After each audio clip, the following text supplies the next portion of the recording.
I hit the record button a little too hard there. I apologize for the shaky cam. I'm your host, Elizibar. After the Gold Rush, issue 2.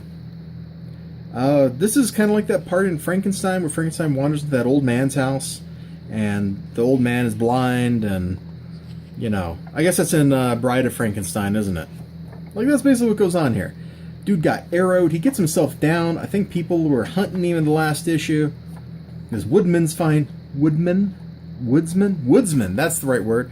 Woodsman finds him, takes him home, helps him rest, and then he leaves. He sets out, he runs across some other people, some interesting things that go on. We learn a lot about the world here. The woodsman sees the kid's technology. He's like, sorcery! And he goes to kill him. And then, you know, he's overcome by guilt for the act. It's like, I can't kill you. You're just a kid. You're innocent. I know they say I'm supposed to, but I can't do it. So this world, Earth, at this point, has... Sorry, I was listening to Phantom click-clack with her claws downstairs. I gotta cut her toenails, man. They're getting long. Oh, but that'll be technology. And technology in this world is bad. Well, maybe not all technology. This dude's axe is totally not bad. Society on Earth has regressed.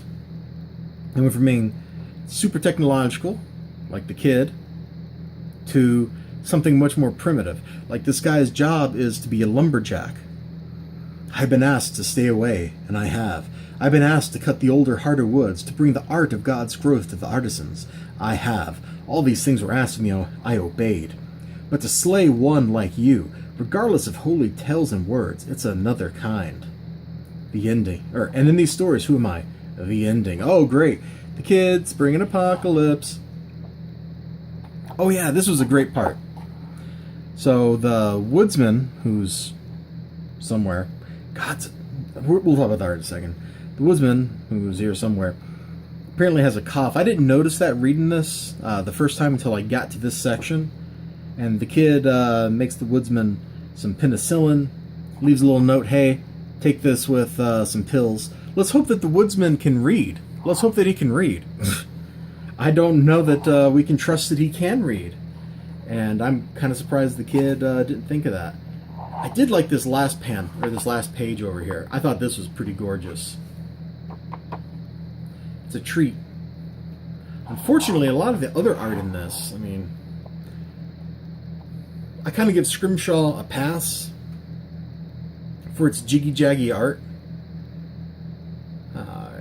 Because the jiggy-jaggy art there works well. I don't know that it works well here. Sometimes it feels a little too sketchy.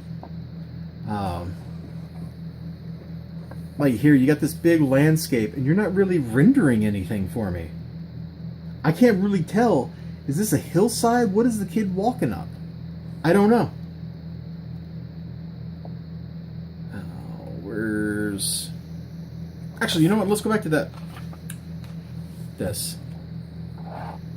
What is this? Like, what is that? Is it a rock? Is it... I have no idea what it is.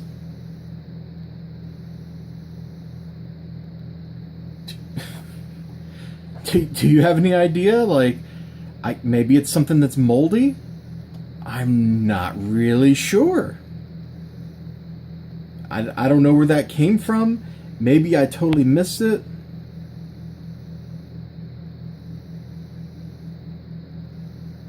It's not one of the eggs. Maybe it is one of the eggs. I can't tell. The art won't let me tell. Now, sometimes the art is super expressive. This sequence here is pretty good for that. No, there's not really a background here, but it doesn't need a background because this is kind of like enlightenment radiating out from the kid as he's asking questions. Like, it works.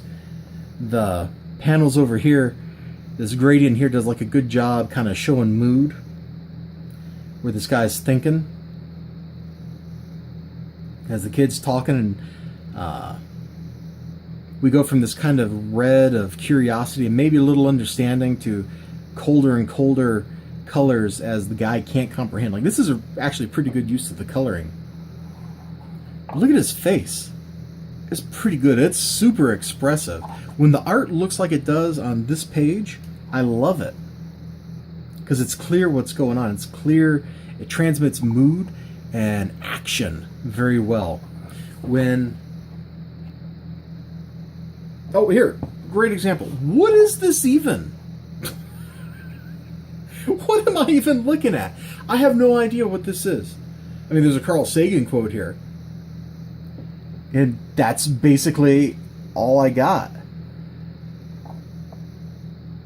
Like, I don't understand this page at all. Is it a metaphor? But what is it a metaphor for? Is that the Earth, like, bisected by half? Okay, if it's bisected, it's bisected by half. But is that the Earth? I don't know. Now, what I was talking about, like, when the art's good, it's good. Like, look at the energy, the expressiveness in these panels as he's hunted. It's fantastic. This loose, sketchy, we're just going to start drawing lines every which way style works really well here. But anytime we're like taking a longer view of things, I don't think it works so well. It's not particularly expressive. Now, I realize this comic book came out like 2 years ago or something, and, you know, the feedback will never feedback. That makes sense.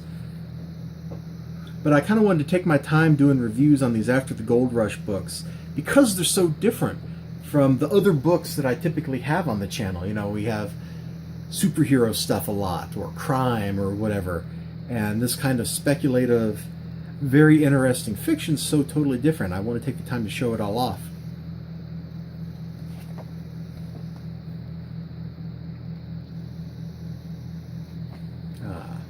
Sorry, I just wanted to show this last bit off about the guy who came up with penicillin.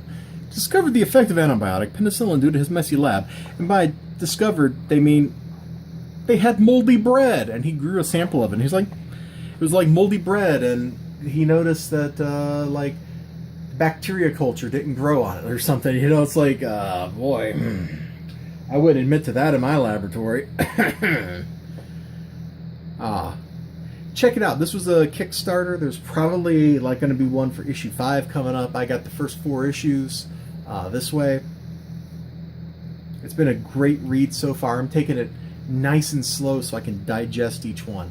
I liked it. And, you know, frankly, there's not a lot of text in this. That art style, I keep going back to that art style because the art style carries the movement and stuff. And a lot of times, there's no dialogue. So it's literally all about reading the actions, the emotions off of the people's faces, and the art style is pretty darn good at that. It's less good at, God, I've showed too much of the book. I'm not going to open it up again. And I'm going to shut up. Very fun stuff. Very fun. I'll see you next time. You all have a great day. And remember to like, comment, subscribe, and all that good stuff. I'll see you next time. Until then, bye-bye.